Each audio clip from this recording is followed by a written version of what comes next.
12 नवंबर की सुबह 4 बजे यमुनोत्री नेशनल हाईवे, जो कि उत्तराखंड के उत्तरकाशी जिले में आता है, वहाँ पर एक टनल बनाई जा रही थी, जो कि सलियारा से लेकर डंडल गांव के बीच में बनाई जा रही थी।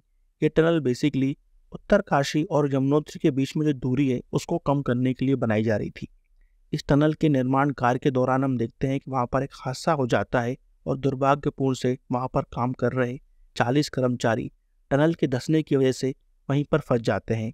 उन वर्कर्स को बचाने के लिए रेस्क्यू ऑपरेशन चलाया जा रहा है, मगर 5 दिन बाद भी हम देखते हैं कि अपेक्षित सफलताएं इस रेस्क्यू ऑपरेशन को हासिल नहीं हुई है। मगर यहाँ पर सबसे अच्छी बात यह है कि 40 के 40 वर्कर्स सुरक्षित हैं। उन वर्कर्स तक ऑक्सीजन सप्लाई, मेडिसिन की सप्लाई और खाने की सप्लाई चालू है, वो लगातार कांटेक्ट में है। और यहाँ पर जो रेस्क्यू ऑपरेशन के हेड हैं कर्नल दीपक पाटिल, उनका मानना है कि आने वाले 24 घंटे में रेस्क्यू ऑपरेशन अपने अंजाम तक पहुँच जाएगा। Hello friends, welcome to crazy G K trick. आज के इस वीडियो में हम बात करेंगे उत्तरकाशी में जो टनल कोलैप्स हुआ है उसके बारे में, रेस्क्यू ऑपरेशन के बारे में, और यहाँ पर ये जो टनल बनाया जा रहा था 4 धाम प्रोजेक्ट के तहत, उसके बारे में भी हम बात करेंगे। यहाँ पर हम इस बारे में बात करेंगे कि रेस्क्यू ऑपरेशन के दौरान किन दिक्कतों का सामना करना पड़ रहा है जिसकी वजह से इतना डिले हो गया है और अभी तक रेस्क्यू ऑपरेशन अपने अंजाम तक क्यों नहीं पहुँच पाया है। यहाँ पर हम 4 धाम प्रोजेक्ट के बारे में भी बात करेंगे और समझेंगे कि आखिरकार किस तरह से टनल बनाया जाता है, क्या क्या सावधानी हमको बरतनी चाहिए जब हम टनल कंस्ट्रक्शन करते हैं, ताकि ऐसी दुर्घटना हमको आगे देखने को ना मिले। आइए फ्रेंड्स, शुरू करते हैं आज का सेशन और सबसे पहले बात करते हैं इस टनल के बारे में, इस प्रोजेक्ट के बारे में। उत्तराखंड के उत्तरकाशी जिले में सलियारा से लेकर डंडल गांव के बीच इस टनल को बनाया जा रहा था। इस टनल की टोटल लंबाई 4.5 किलोमीटर है। ये जो सलियारा से लेकर डंडल गांव के बीच टनल बनाया जा रहा है, ये बेसिकली डबल लेन टनल है, जो कि लॉन्गेस्ट टनल बताया जाता है 4 धाम प्रोजेक्ट के तहत। यहाँ पर यमुनोत्री और उत्तरकाशी के बीच में जो 26 किलोमीटर की दूरी है उसको ये कम कर देगा, और यहाँ पर जो 4 घंटे का समय लगता है उस समय को भी कम कर 1 घंटा कर देगा। तो उस लिहाज से ये प्रोजेक्ट बहुत ही इंपॉर्टेंट है। ये जो प्रोजेक्ट है वो बेसिकली अपने लास्ट फेज में था और ये कंप्लीट होने वाला था। यहाँ पर सिर्फ 400 मीटर और टनल बनाना था। सलियारा की तरफ से हम देखते हैं कि लगभग 2.3 किलोमीटर का जो टनल है वो बनाया जा चुका था, और डंडल गांव की तरफ से हम देखते हैं कि लगभग 1.6 किलोमीटर का टनल बनाया जा चुका था। यहाँ पर ये जो हादसा हुआ है वो सलियारा की तरफ से हुआ है।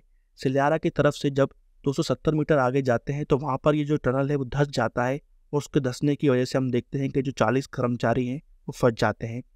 तो बेसिकली यहाँ पर जो दुर्घटना स्थल है वो सलियारा है। सलियारा की तरफ से जब टनल में एंटर करते हैं तो 270 मीटर आगे टनल जो है वो कोलैप्स कर चुका है। इस दुर्घटना में जो वर्कर्स फंस चुके हैं उन तक खाना, ऑक्सीजन और वाटर एक पाइप के थ्रू पहुँचाया जा रहा है, और उनसे कांटेक्ट भी स्थापित कर लिया गया है। उनसे लगातार बातचीत भी की जा रही है। उनको मेडिसिन और जो भी रिक्वायरमेंट है वो भी यहाँ पर प्रोवाइड करने की कोशिश की जा रही है। यहाँ पर वर्कर्स को बचाने के लिए जो रेस्क्यू प्लान है, वहाँ पर जो टेक्निक यूज़ की जा रही है उसका नाम है ट्रेंचलेस टेक्निक। यहाँ पर बेसिकली ये कोशिश की जा रही है कि 90 सेंटीमीटर चौड़ा एक स्टील का पाइप इस तरह से जो मलबा है उसमें से निकाला जाए कि वो वर्कर्स तक पहुँच जाए, और इस पाइप के ज़रिए वो वर्कर्स इसमें क्रॉल करते हुए बाहर आ जाए। और यहाँ पर सबसे बड़ा चैलेंज है इस मलबे को हटाना। इस मलबे को हटाने के लिए बेसिकली हॉरिजॉन्टल ड्रिलिंग करनी पड़ती है, और ये काम करने के लिए जो मशीन आती है उसको बोला जाता है ऑगर ड्रिलिंग मशीन। यहाँ पर पहले जो ड्रिलिंग मशीन यूज़ हो रही थी वो इतनी कारगर नहीं थी, जिसकी वजह से हमको डिले देखने को मिलता है। बाद में हम देखते हैं कि नई दिल्ली से इंडियन एयरफोर्स द्वारा दूसरी ड्रिलिंग मशीन यहाँ पर डिलीवर की जाती है, जिसके बारे में ये बताया जा रहा है कि ये 1 घंटे में 5 मीटर तक ड्रिल कर लेती है। यहाँ पर NHIDCL डायरेक्टर अंशु मनीष कालगो ने भी इस बात को माना कि जो मलबा है यहाँ पर उसकी वजह से रेस्क्यू एफर्ट में विलम्ब देखने को मिल रहा है। इस रेस्क्यू ऑपरेशन में 150 से ज़्यादा लोग काम कर रहे हैं, जिसके अंदर National Disaster Response Force, State Disaster Response Force, Indo Tibetan Border Force, Border Road Organisation के लोग मिलकर यहाँ पर काम कर रहे हैं। और साथ में यहाँ पर इंडियन आर्मी और इंडियन एयरफोर्स भी सहयोग कर रही है इस रेस्क्यू ऑपरेशन में। यहाँ पर उत्तराखंड के CM पुष्कर सिंह धामी लगातार नज़र बनाए हुए हैं, और यहाँ पर उनका कहना है कि वर्कर्स को जल्द से जल्द बाहर निकालने के लिए हर संभव मदद कर रहा है राज्य सरकार, और यहाँ पर केंद्र सरकार के साथ मिलकर वो काम कर रहे हैं। तो फ्रेंड्स, ये तो बात थी रेस्क्यू ऑपरेशन की। आइए अब बात करते हैं 4 धाम प्रोजेक्ट की और समझते हैं कि आखिरकार ये टनल्स किस तरह से बनाए जाते हैं। 4 धाम प्रोजेक्ट या फिर 4 धाम परियोजना बेसिकली कनेक्टिविटी को इम्प्रूव करना चाहती है बद्रीनाथ, केदारनाथ, गंगोत्री और यमुनोत्री के बीच। यहाँ पर इन चारों की यात्रा को चारधाम यात्रा कहा जाता है। ये प्रोजेक्ट बेसिकली इस तरह से डिज़ाइन किया गया है कि जो श्रद्धालु हैं जो यहाँ पर चारधाम यात्रा करने आते हैं, उनको इन चारों धामों की यात्रा करने में कम समय लगे और वो आसानी से यहाँ पर चारधाम यात्रा कर सके। इसको संभव बनाने के लिए यहाँ पर 900 किलोमीटर का जो हाईवे है उसको चौड़ा करा जाएगा। जगह जगह पर यहाँ पर टनल्स बनाए जाएंगे। उसी के तहत यहाँ पर इस टनल को बनाया जा रहा था, क्योंकि उत्तरकाशी और यमुनोत्री के बीच में जो डिस्टेंस है 26 किलोमीटर का, उसको कम करके 4 किलोमीटर कर देता, और जो यहाँ पर पहले समय लगता था 4 घंटे का, उस समय को कम कर कर 1 घंटा कर देता। ये जो टनल प्रोजेक्ट है सिलियारा और डंडलगांव के बीच, वो बेसिकली लॉन्गेस्ट टनल था चारधाम प्रोजेक्ट के तहत। इस टनल को सिलियारा बारकोड टनल भी कहा जाता है। इस पॉइंट को भी नोट करिएगा। चारधाम प्रोजेक्ट की जो शुरुआत है वो 2016 में हुई थी और इस प्रोजेक्ट की टोटल कॉस्ट 12,000 करोड़ है। और यहाँ पर ये जो सिलियारा टनल बन रहा था, इसकी प्रोजेक्ट कॉस्ट लगभग 1380 करोड़ के आसपास है। तो इस पॉइंट को भी नोट करिएगा। ये तो फ्रेंड्स हमने बात करी चारधाम प्रोजेक्ट की। आइए अब बात करते हैं कि किस तरह से टनल्स को बनाया जाता है और किन चीज़ों का ध्यान रखना चाहिए ताकि ऐसे दुर्भाग्यपूर्ण हादसे हमको देखने को ना मिले।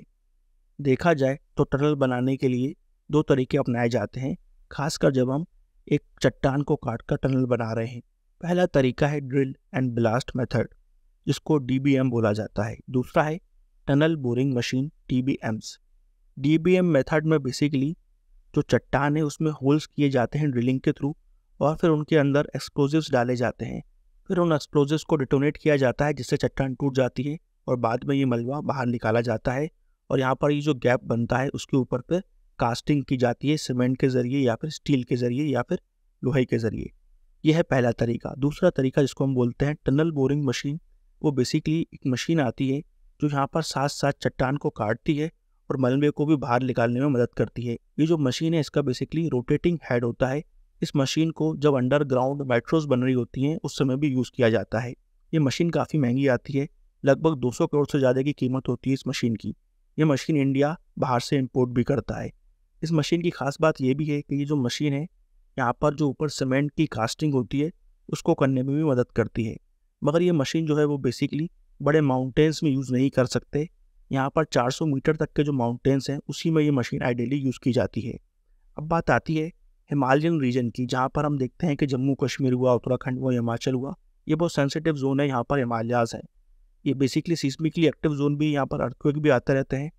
तो यहाँ पर कौन सा तरीका सही है, तो यहाँ पर बताया जाता है कि यहाँ पर ड्रिल और ब्लास्ट मेथड जो है वो सही है।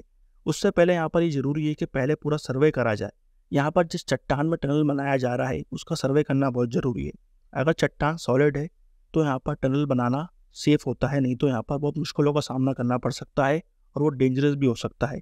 तो यहाँ पर सबसे पहले सीस्मिक रिफ्रैक्शन के ज़रिए चट्टान की जांच करना चाहिए। उसके बाद ही यहाँ पर निर्णय लेना चाहिए कि टनल बनाना है कि नहीं बनाना है। यहाँ पर पेट्रोग्राफिक एनालिसिस भी किया जाता है चट्टानों का, जो बताता है कि चट्टान कैसे बनी है, उसमें कौन से मिनरल्स हैं, उसका क्या टेक्सचर है, उसका क्या साइज़ है और वो किस तरह से बिहेव करेगी जब उस पर कुछ भी ऑपरेशंस किए जाएंगे। यहाँ पर इस बात का ध्यान रखना होता है कि जब टनल बनेगा तो यहाँ पर ये जो बर्डन आता है रॉक के ऊपर, जिसको हम ओवर बर्डन बोलते हैं, क्या वो चट्टान, क्या वो रॉक उस ओवर बर्डन को सहन कर सकती है।